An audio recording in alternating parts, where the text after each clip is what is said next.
I love lamp. It's true. It should actually say I like light, because I love light. And we all know what light is, don't we? You switch it on, it's there. You switch it off, it's gone. The sun rises, it's there. Sun sets, it's gone. You come to Australia, it's everywhere. And you go to England, and it's miserable. That's like, but anyway, lighting plays a real fundamental role, we all know, in our lives. But less obvious, I think, is the bigger impact light has had on our creation, on our sort of existence today. And to understand that, let's just think what light is for a moment. Light is actually a form of radiation. It's actually this tiny part of the electromagnetic spectrum. And you can see there, you can see like cosmic rays, gamma rays, radar, FM radio, that's all part of the same family. And of that tiny, tiny part of the electromagnetic spectrum, this graph actually shows us what our eyes are attuned to seeing. This is the spectral range, otherwise known as color. And what this graph actually tells us is that we are actually quite limited in what we see. There's actually a bigger world outside that we don't actually see because we are limited that way. And our brain is also a major function, plays a major function in the way we see light. It actually tells us what, or decides what we need to see and what we don't need to see. And we know this because we can play. Look at the 4 dots in the middle and see what happens afterwards while I explain that the image that you see around you is actually nothing but your brain's perception of what's going on. And that's based on the information coming in through the eyes, etc. And the reason we see what we see and the way we see is because of evolution. Evolution has dictated what is necessary for us to see. You knew it was going to be there somewhere. Evolution has dictated what is necessary for us to see for the purpose of our survival. And if you think about it, we've been on this planet for millions and millions of years, one form or another. We've been evolving constantly, and we have been evolving under all these different lighting conditions.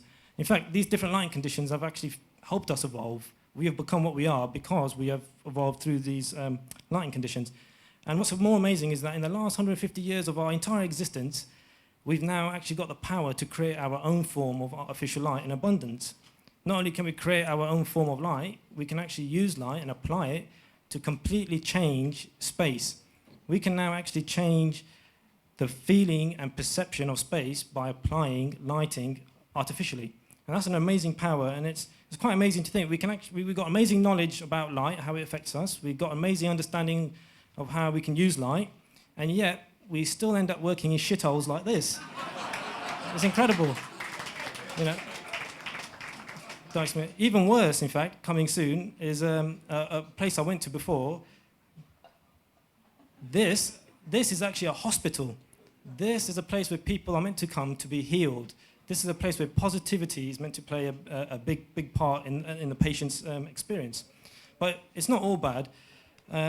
Like in any field, creativity and design plays a huge part, and in lighting, it's no different. This is a nice example where a small element of creativity and intelligent design has come in and created a nice space, a more positive space for patients. And notice the use of daylight and artificial light.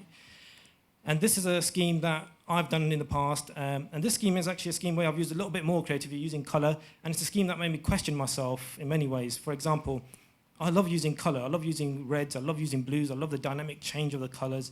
And I thought, what has influenced me in my lifetime to possibly have come to this sort of thing? And then it also made me realize the importance of the use of light and color for the purpose of stimulation. Stimulation is absolutely important in my job. I used to go to a school that looked like this. You can't actually see it too well. And the only way I got stimulation was by pissing the teachers off, getting kicked out, and then messing around in the corridors and joining my friends. That's what happened. But if I went to a school that looked like this, that would be a completely different story. This is a great example of where architecture, art, design, and lighting comes together beautifully to create a place of inspiration and where you are truly stimulated, whether you're a student or you work there. And the thing is, nature has shown us so many times, it tells us all the time and gives us examples of how we can use, and certainly in my field, how you can use light and shadow to create stimulating places. So really, we always end up falling back to nature's one way or another. And take, for example, here, this is just a typical bar area, and notice the use of spotlights to create shadow and contrast, almost similar to the scene you saw before. So really, we are almost programmed to associate certain appearances and looks with nature. And I've actually come to the end of my slide, and I really want to carry on, but I'll leave you with this amazing image taken by NASA using the SOHO project of the most important light source and energy source we have. Thank you very much.